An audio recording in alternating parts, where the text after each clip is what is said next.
자, 일단 넘어가서요. 윤석열 검찰 독재 정권에서 일어나는 일들 몇 가지 짚어보겠습니다. 일단 지난주에 가장 이슈였죠. 이번 주인가요? 이번 주. 이번 주인가요? 아, 왜 이렇게 세월이 날짜 계산이 그렇죠?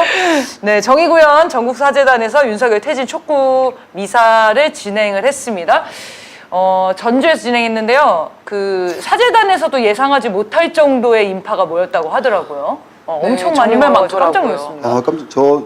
그래서 갑자기 두 분이 천주교 신자. 네. 전 소아 데레사입니다. 예수님의 작은 꽃 소아 데레사. 아니, 갑자기. 반갑습니다, 선생님. 아니, 반갑습니다. 찬이 예수님. 아니, 그래서 이 미사 읽고 나서 저 너무 성스러워져가지고 하루 종일 그 오랜만에 가톨릭 성가를 하늘에 계신 우리 아버지 노래까지 들으셨어요? 네, 한 10번 들었어요. 가톨릭 신자인 제가 이제 맹구님 헷갈릴 거예요. 왜냐면 신부님들 보통 일요일날 미사 하잖아요. 근데 네. 신부님들은 일요일날 일을 하기 때문에 월요일날 쉬시거든요. 그래서 시국미사가 보통 월요일날 돼요. 다 보시면 월요일 돼요. 아, 그런 거였군요. 예, 예. 아, 그 날짜, 요일이 또 이유가 있군요. 우리 신부님들이 쉬는 날 일하신 거예요.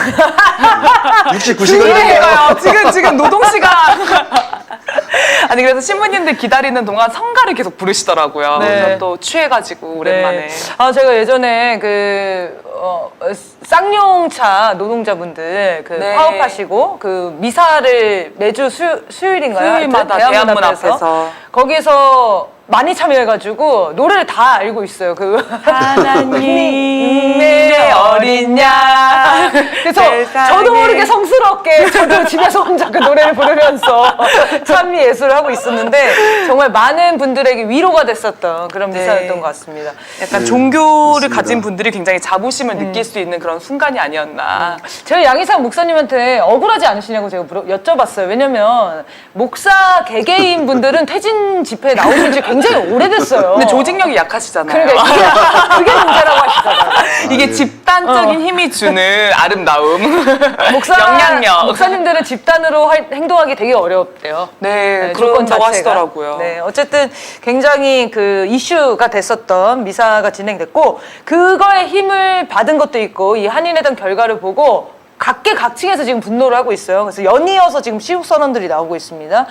대구에서 교수와 연구자 단체들에서 대일외교에 대한 시국 선언을 했고요. 22일에는 경북 지역 퇴직교사 분들 그리고 전북 민주화 운동 원로 선생님들 그리고 서울대 고려대 하나 대학이 더 있는데 그 대학이 제가 기억이 안 나더라고요. 하여튼 세 개 대학 교수진들이 강제동원 배상안 반대 시국 선언을 지금 했고 오늘 오전에는 또 농민단체에서도 선언을 한 것 같고요. 계속 파장이 네. 파급이 되고 있어요. 저 요거 보시면서 좀 어떤 생각하시는지. 네, 사실 이게 2016년 그 이제 박근혜 탄핵 국면 때도 보면은 종교계가 먼저 일어나고 그다음에 이제 지식인들, 교수님들, 뭐 학계 이런 데 들고 일어나고 그다음에 이제 뭐 농민, 노동자 이런 양상이지 않습니까? 네. 그때가 사실은 이제 데자뷰가 되는 상황인 거고 근데 또 여기서 차이점은 하나 있어요.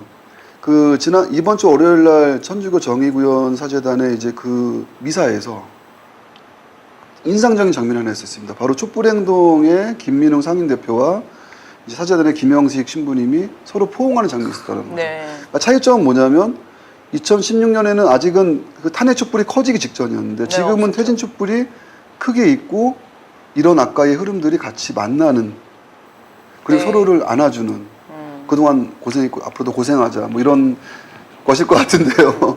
아무튼 이런 것들이 큰 차이점인 것 같고요. 지금 굉장한 그 상황이 됐고요. 뭐 오늘 다뤄지지는 않을 기사이긴 한데 지금 민주당도 그 소위 말하는 대중운동을 시작했어요. 국민운동을. 태극기 달기 운동, 촛불행동도 단지기 달기 운동하고 있잖아요. 네. 뭐 국민의힘은 요새 뭐 하는지 아십니까? 불체포 특권 포기 뭐 대국민 서약 운동을 시작하겠다고. 의원들한테 그거 뿌렸다고. 네, 맞습니다. 예. 그래서 이게 뭔가 이 국민들과 함께 뭔가를 하려고 하는 이 역시 국민 국민 속으로. 시대네. 국민 속으로. 이 움직임이 아주 크게 지금 용솟음 치고 있는 이런 시기인 것 같습니다. 네.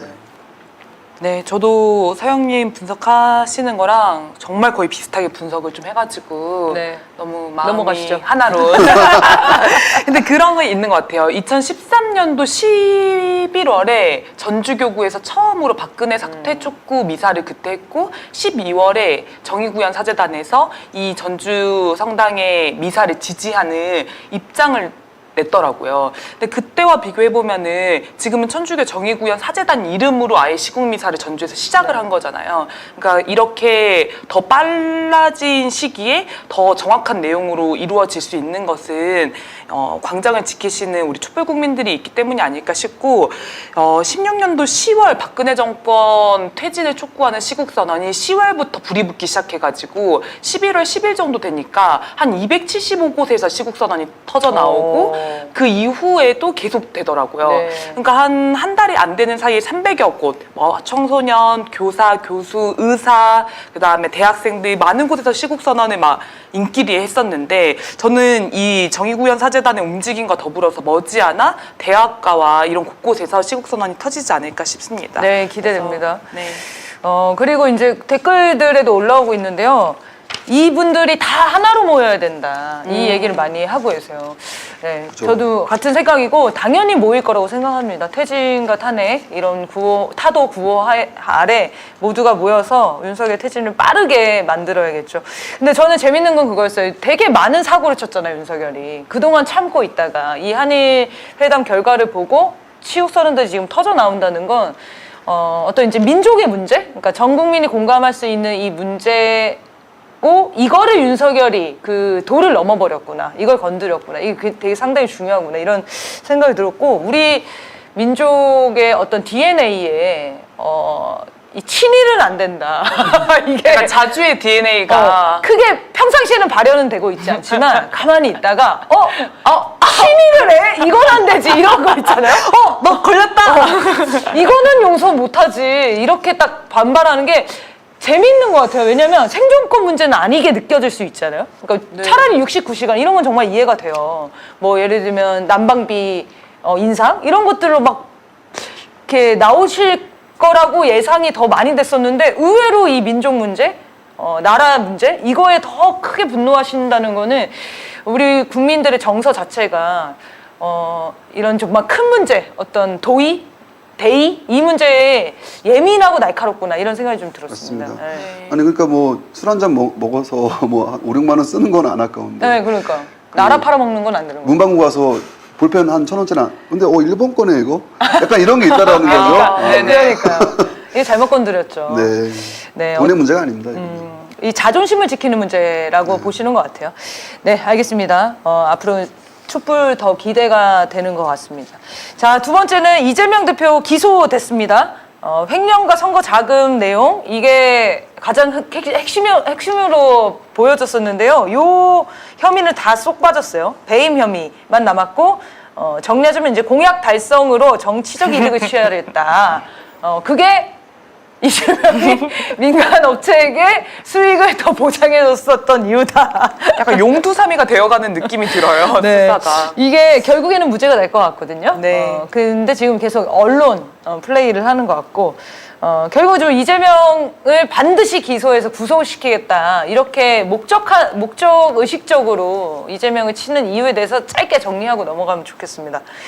네, 생각하시는 게 있으면 좀 얘기해 주시죠. 맹군님 말씀대로 상당히 좀 쪼그라들어든 느낌이에요. 그러니까 이제 워낙 국민들이 지금 들고 일어났고, 그러니까 이재명 대표에 대한 탄압뿐만 아니라 윤석열 정부의 도를 넘어선 이 모든 행태에 대해서 거의 지금 뭐 여기저기 뇌관이 있다 보니까는 검찰도 지금은 약간 쪼그라든 느낌이긴 하지만 왜냐하면 이번에 기소가 된 다음에 당내에서 이것은 직무정지감이 아니다.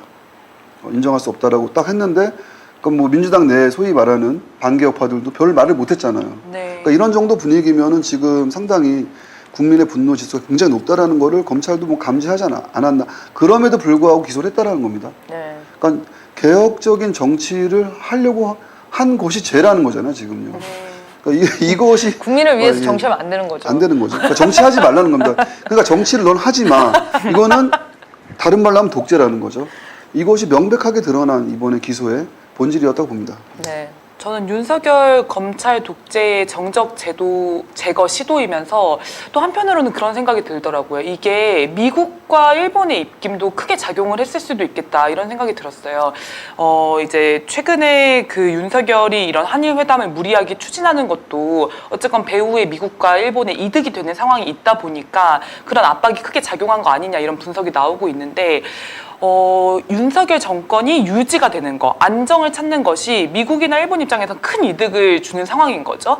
근데 이제 이재명 대표 같은 경우에는 일본의 군사대국화도 명백하게 반대를 하고 있고 또 최근에도 독도의 날을 제정하자라든지 윤석열이 일본의 하수인이 되고 있다라든지 이 대일 사안 관련해서 굉장히 강경하게 목소리를 높이고 있는 상황이잖아요. 네. 근데 미국 같은 경우에는 윤석열이 이 발표를 하자마자 대거 환영을 했었단 말이에요. 그렇죠. 이례적인 환영을 막 쏟아부었는데 이재명 당대표가 이것과는 정반대의 어떤 길을 가고 있는 거죠. 그러면 뭐 표면적으로 미국과 싸우고 있는 것은 아니지만 미국이 가고자 하는 길과 이재명 당대표가 가고자 하는 길이 부딪히게 되는 양상이 되고 있는 거고 이런 상황에서는 이재명 당대표에 대한 관리 뭐 죽이기 이런 것에 미국이 이제 적극적으로 동조하거나 압박을 가할 가능성도 있다고 생각을 합니다. 네.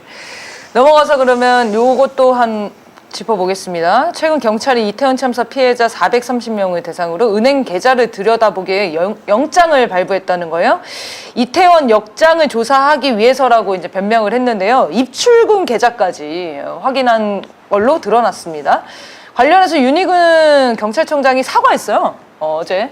네. 그러니까 사과할 짓을 왜 하는지를 모르겠어요. 근데 그거를 자기가 파악을 못한 것 같이 얘기를 하더라고요. 나중에 안 것처럼. 네, 어쨌든 지금 피해자분들의 은행 계좌를 들여다봤다는 거는 이 피해자분들은 이제 이렇게 당연히 주장을 하죠. 이 마약 하는 거를 찾아내려고 했던 거 아니냐.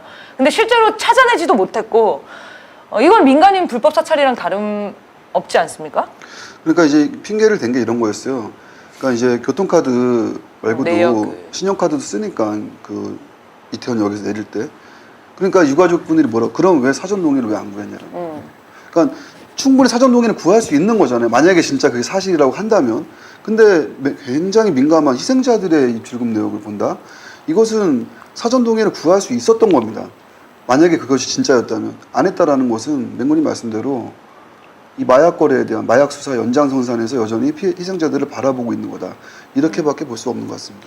저는 약간 검찰 독재 정권 답다라는 생각이 들었던 것 같아요. 검찰이 잘하는 짓이 압수수색이라든지 이런 것들을 굉장히 잘하잖아요. 그러니까 사실 경찰이 독단적으로 움직였다기보다는 어쨌건 윤석열 검찰 독재의 지시가 있었기 때문에 피해자들의 계좌를 뒤지고 이렇게 했던 것이 아닌가 싶고 이태원 참사 피해자들뿐만 아니라 우리 국민들을 상대로 또 어디서 어떤 짓들을 하고 있을지 모르겠다는 생각이 들어서 네. 정말 하루빨리 끝내야겠다 이런 생각이 들었고요. 또 이태원 참사가 사고가 아니었음을 드러내는 하나의 또 정황이지 않나 이런 생각이 들었습니다. 이게 분명한 사고였다면 어쩔 수 없는 것이었다면 이렇게 무리한 짓들을 계속 할 필요는 없다고 생각이 되거든요. 그래서 뭔가를 감추려고 하고 뭔가 스토리를 만들려고 하는 시도가 아닌가 싶습니다. 이걸 아직도 이런 짓을 하고 있다는 게 열받는 거예요, 지금. 여전히 그 건덕지를 찾아내가지고 어떻게든 조작해 보려고 네. 시도하고 있다는 거 아니에요? 네. 이 인간 같지 않은 작자들입니다. 자, 국힘당 분당 가능성에 대해서 한번 짚어보죠. 지금 정진석이 식민지 콤플렉스에서 벗어나자 이런 망언을 했는데요. 정말 어마어마한 망언인 것 같아요. 네, 요 얘기는 고고 비판은 좀 나중에 하고요. 이거에 대해서 그 김웅 의원이 검사 출신인데요. 김웅이 그럼 나치의 인종 학살에 대해 70년이 지난 지금도 이야기하는 것은 유대인 컴플렉스냐 하면서 비판을 했어요. 그리고 김재원 최고위원이 정강훈이랑 만나가지고 윤석열이 5.18 정신 헌법 전문에 넣겠다고 한 거를 정강훈이 이제 막 비판을 하니까 표들으면 조상 묘도 판다는 게 정치인들 아니냐. 그냥 아무 말이나 한 거다 하면서 윤석열을 까내렸어요. 이런 현상들. 그리고 유승민도 지금 윤석열에 대해서 계속 비판적인 논조의 발언들을 하고 있단 말이죠. 이 국힘당 내분 가능성, 분당 가능성 어떻게 보십니까? 네, 제가 먼저 얘기할까요? 네. 그리고 또 이제 뭐 이준석이 이준석 요즘 뭐 하고 있나요? 예, 지금 뭐 책을 출판해서 출판 기념회에서 이런 얘기를 했죠. 김기현 대표가 온 우주의 힘을 모아 간신히 52%로 네. 당선된 거다 이렇게 비하하고 있죠. 비아냥거리는. 이준석 원래 그게 삶이라서. 네. 그러니까 이제 사실은 지금 수도권 내년 총선 앞두고 지금 여론조사에서 아까 봤던 거 외에도 민주당의 지지율이 지금 올라가고 있습니다. 격차가 벌어지고 있어요. 그리고 2030 이 얘기도 지난주에 많이 회자됐는데 지지율이 점점 떨어지고 있습니다. 윤석열의 지지율이 거의 뭐 20, 30대가 1위인 것 같아요. 윤석열 지지가 제일 낮은. 네, 지금 10%대죠? 예, 이런 상황이면 내년 총선에서 특히 수도권을 봤을 때는 될 리가 없겠죠. 그래서 아무래도 이제 분당 가능성 여전히 굉장히 많이 남아있는 상태고요. 김기현이 당내 48%를 어떻게 이렇게 할 수 있을 만한 상황은 아니다라고 봅니다. 네. 네, 저도 비슷하게 윤석열의 살 길과 국힘당의 살 길이 일치하는가 이 계산기 두드리는 일들이 계속 될 거라는 생각이 들었습니다. 뭐 국힘당에 모여있는 인사들이 윤석열을 진정으로 따르고 진정으로 충심을 다 바쳐서 받들고 이런 상황은 아닌 거잖아요. 자기에게 얼마나 이득이 되냐 이득이 되지 않느냐를 가지고 모였다 흩어졌다 모였다 흩어졌다 하는 건데 지금 이런 상황이라면 윤석열과 함께 추락할 것 같다라고 하는 불안감을 느끼기 시작하는 것 같아요. 그래서 이 권력이 약해진 틈을 타서 자기 이권을 챙기려고 하는 시도들이 계속될 것 같고 네. 분당 가능성도 있다고 보여집니다. 또 내분이 격화가 되게 되면 아까 말했던 그런 광장의 촛불, 탄핵의 여론 이것과 합쳐져서 오히려 이쪽으로 돌아설 가능성도 농후하지 않을까 싶습니다. 국민의힘이 이름을 몇 년 썼죠? 지금 한 2년 썼나요? 정당 이름을? 2년? 벌써 2년째인가요? 오, 이번에 왜 이렇게 길게 가는 것 같죠, 이 그쵸. 이름이? 그렇죠. 이제 없어질 때가 된 것 같아요. 이름 바꾸는 시즌이 됐습니다. 그 전에 뭐였죠? 미래한국당이었나요? 미래한 자유한국당. 그전 미래통합당. 미래통합당. 미래통합당. 새누리당. 네, 그렇게죠. 네, 한나라당. 한나라당, 신한국당. 국민의힘 상당히 오래 갔는데요. 저는 분당 될 거라고 보고 윤석열이 퇴진되는 순간 분당 될 거라고 봅니다. 네, 이름은 또 어떻게 지을지 너무 궁금해요. 궁금하네요. 또 저거 공모해 주셨으면 좋겠어요. 국민들 좋은 아이디어 많이 주시니까.